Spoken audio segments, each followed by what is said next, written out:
Hello students, आज हम new NCERT से एक्सरसाइज 11.3 का क्वेश्चन नंबर 7 करेंगे।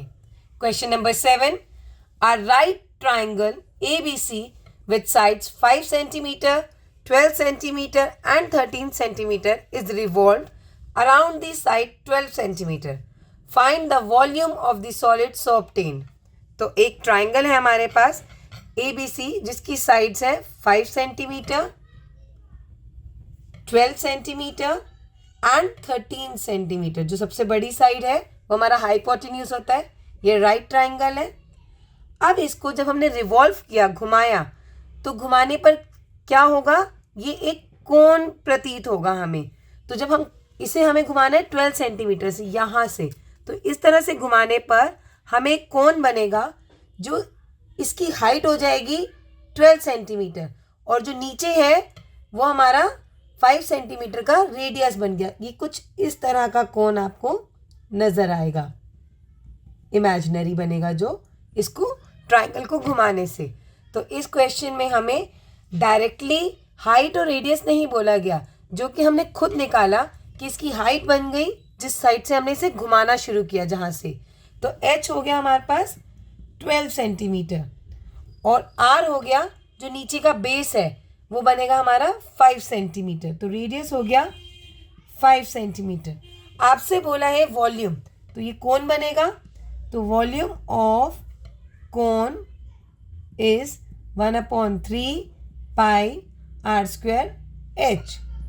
1/3 पाई की वैल्यू अभी हम नहीं डाल रहे हैं, r की जगह हम डालेंगे 5 और h की वैल्यू 12।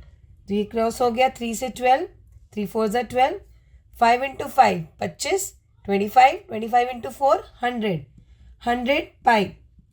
इसमें मैंने पाई की वैल्यू 3.14 या 22/7 नहीं डाली, क्योंकि ये क्वेश्चन जो है वो हमारी नेक्स्ट क्वेश्चन से लिंक है और आपके जो एनसीईआरटी के आंसर बैंक में भी इसकी वैल्यू यहीं तक सॉल्व की गई है। तो इसका आंसर हो जाएगा 100 पाई सेंटीमीटर क्यूब। अगर आपको ये क्वेश्चन पेपर में आता है तो आप यहाँ पर पाई की वैल्यू डाल सकते हैं और अपना आंसर निकाल सकते हैं। लेकिन आपकी जो एनसीईआरटी है उसमें क्वेश्चन 8 इसी से लिंक है, तो उस क्वेश्चन को भी हम इसी वीडियो में करेंगे।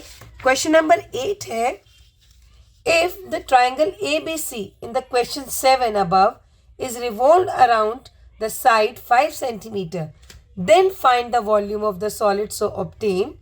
Find also the ratio of the volumes of the two solids obtained in question 7 and 8। तो हमारा क्वेश्चन 8 7 से ही रिलेटेड है, इसे भी हम यही सॉल्व कर लेते हैं। जो हमारा पहला ट्राइंगल था वो कुछ इस तरह था, जिसमें यहाँ 12 सेंटीमीटर था, 5 सेंटीमीटर डाउन और 13 सेंटीमीटर हाइपोटेन्यूज था।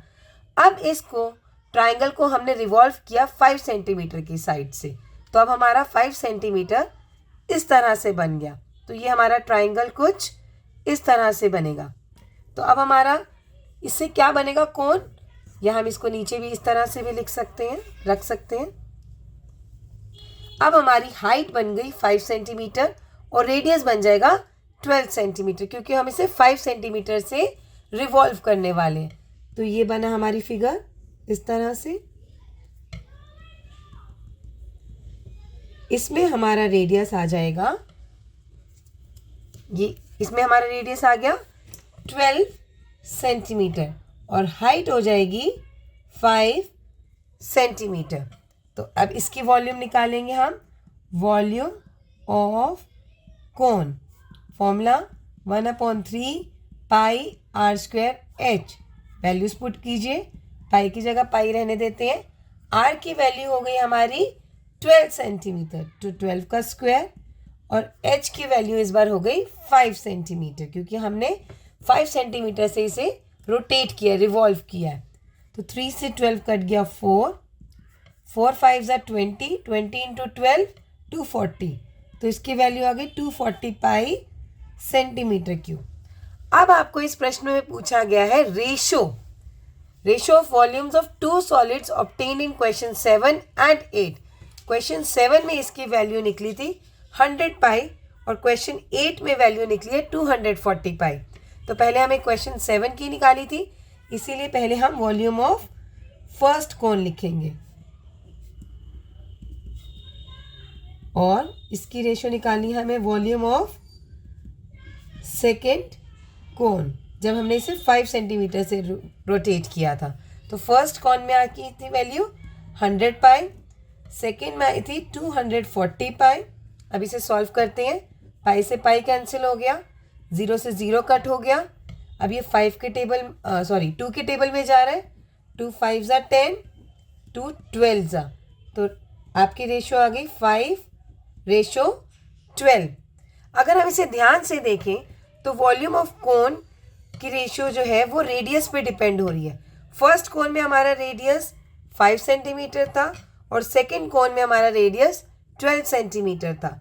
तो वॉल्यूम डायरेक्टली डिपेंड होता है हमारे रेडियस पे। तो जो इसका रेडियस था उसी तरह से वॉल्यूम आया। Volume of first cone ratio volume of second cone एक तरह से आया, ratio radius of first cone और रेडियस ऑफ सेकेंड कोन। तो रेशियो आ गई हमारी 5:12। ये रहा हमारा आंसर।